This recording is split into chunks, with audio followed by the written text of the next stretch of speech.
থেকে নামতে শুরু করেছে বৃষ্টির পানি। এ নিয়ে বিস্তারিত জানাতে সরাসরি যুক্ত হচ্ছেন সহকর্মী ছোটন সাহা। ছোটন, পানি আসলে কতটা নেমেছে, মানুষের ভোগান্তি কি কমেছে? বিস্তারিত আমাদেরকে জানাবেন।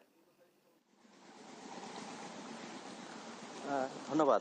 ডানা যে অবস্থা বিরাজ করছে, গত দুদিন তো টানা বর্ষণ ছিলই এবং একই সাথে আজকে আবার নতুন করে বর্ষণ শুরু হয়েছে, যে কারণে যে সমস্ত নিম্নাঞ্চলে পানি ঢুকেছে, জলাবদ্ধতার সৃষ্টি হয়েছে, সে সমস্ত এলাকায় কিন্তু পানি নামতে শুরু করেছে। তবে নতুন করে আবার বন্যার আশঙ্কা করা হচ্ছে, কারণ আমাকে পানি উন্নয়ন বোর্ডের নির্বাহী প্রকৌশলী যেমনটি বলছিলেন, তিনি বলছিলেন যে অমাবস্যার প্রভাবে এবং উজানের পানির চাপে কিন্তু নদ নদীর পানি বৃদ্ধি পেয়েছে এবং আজকে কিন্তু মেঘনার পানি বিপদসীমার 9 সেন্টিমিটার উপরে ছিল এবং যেটি এখনো বহমান রয়েছে এবং বিকেল নাগাদ এ পানির যে তীব্রতা সেটি আরো বৃদ্ধি পাবে বলে তারা আশঙ্কা করছে। এবং যদি পানি বৃদ্ধি পায় সেক্ষেত্রে দেখা গেছে যে আবারও নতুন করে উপকূলের নিম্নাঞ্চল প্লাবিত হবে এবং একই সাথে সেই সমস্ত মানুষজন আবারও দুর্ভোগে পড়বেন বলে আমরা জেনেছি এবং দুর্গত এলাকার মানুষও তেমনটি বলছিল। তো এখনো যে অবস্থা আমি রয়েছি ভোলা সদরের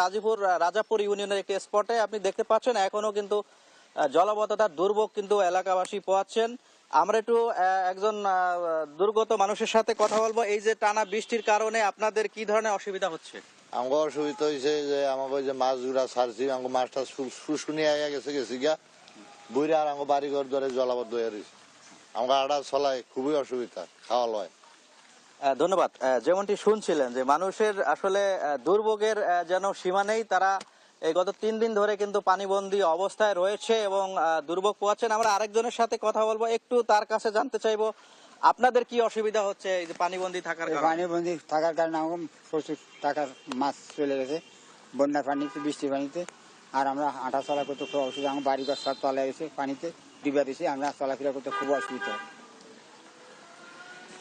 ডানা যেমনটি শুনছিলেন যে আসলে আমরা আবহাওয়া অধিদপ্তরও কথা বলেছি, আবহাওয়া অধিদপ্তরের কর্মকর্তারা আমাদেরকে বলছিলেন, তারা বলছিলেন যে গত দুদিনে কিন্তু উপকূলীয় জেলা ভোলায় কিন্তু 230 মিলিমিটার বৃষ্টিপাত হয়েছে এবং এটি কিন্তু এ মৌসুমের সর্বোচ্চ বৃষ্টিপাতের রেকর্ড। এবং একই সাথে সকাল থেকে যে বৃষ্টিপাত শুরু হয়েছে সেটিও গড়ে 4 থেকে 5 মিলিমিটার ছাড়িয়ে গেছে।